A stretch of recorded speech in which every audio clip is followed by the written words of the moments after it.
when you talk to a young guy like that, and when you talk about bringing him to Toronto, one of the things you have to factor in is how well you think he'll thrive in this particular environment with this much interest and this much scrutiny. What was your sense of the young man in his ability to deal with that? Well, I don't think he worries about stuff like that. I think he worries about stopping the puck.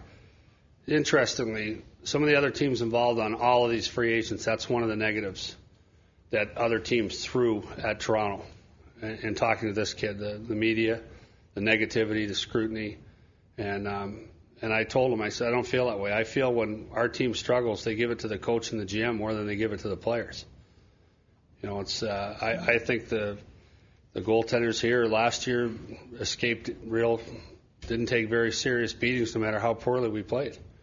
And I said to Jonas, I said, I don't feel that the goaltenders are picked on here at all. I don't think our players are picked on in Toronto. I think when things go poorly, they throw bricks at the coach and the GM, which is perfect. Keep it that way. But a lot of teams threw that at him and at the other players and said, if you go to Toronto, it's a real negative media. Well, I don't think it is. Did you get a sense, too, you mentioned every player goes to a place because of the opportunity and the money and all the other elements. But, there have been some pretty big-name Swedes here that have thrived here. Do you think that had an impact on his decision? Yes. Yep, I think the organization's track record with Swedes and my track record with Swedes. We brought that up repeatedly, and actually the most famous Swede that ever played here called and talked to Jonas.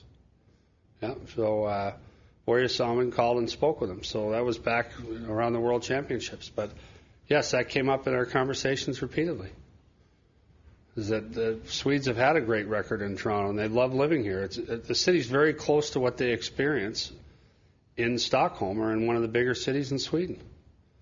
It's a much, in terms of the place that hockey occupies too. Jonas has had this level of media scrutiny, not as many cameras, but same thing. I'm sitting with him in Karlstad, and people are coming up and asking for autographs while we're sitting there having a beer. So this won't be totally new to him, and he did come in and visit. He loved the city. What's your game plan in terms of him coming over? Do you want him to go to rookie camp or? We haven't gotten that far. That's a good question, but we haven't gotten that far. From my view, that would be kind of up to him because he's not a true rookie at 23 and he's got elite league experience. But if he wants to meet some of his teammates and get more work and come over early, that's fine. We'll get to that this week. It's a good question. I probably should have asked him that. A lot of the Swedes will stay over with their club team and before they can come over. You're open to that too if he wants to. Yeah, that's fine.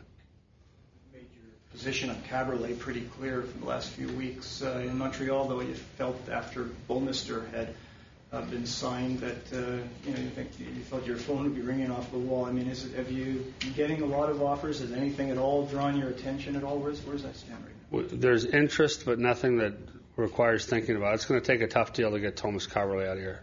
It's going to take a deal that everyone in this room would have to think made sense for us. And that's if I had to handicap this, he will be a Leaf at the start of the year. And, that could change with one phone call, but I haven't been given any offers that approach what I think we would need to make that deal. Do you have an update at all of the tampering investigation into your club? Yeah, well, our coach, Ron Wilson, went on and did an interview. It was supposed to be about the U.S. Olympic team. And in the course of the interview, he was asked about what the plans were for free agency.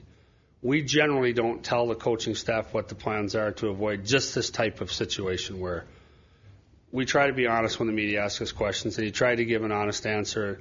But if you listen to the text, it was pretty equivocal as far as, well, we might do this, we might do that. It's in the league's hands. The league is looking into it. We will abide by whatever decision they make. We don't like tampering. If they deem this to be tampering, we don't approve of it either, and if they fine us or if they fine the coach, you're not going to hear a peep out of us. I do think it's unfortunate because I don't think if you read the comments carefully, it's hardly a blanket statement that we're going to do this or that. And if we tampered, we're pretty poor at it because those two kids are still sitting in Vancouver. And if you go over my comments from the get-go, I have said all along, you guys have asked me, I said I thought they'd re-sign in Vancouver. I said that right from the end of the season. I said it last week, and I was right. And so, I don't approve of tampering. If the league decides we've crossed the line here and they punish us, then we're going to accept that.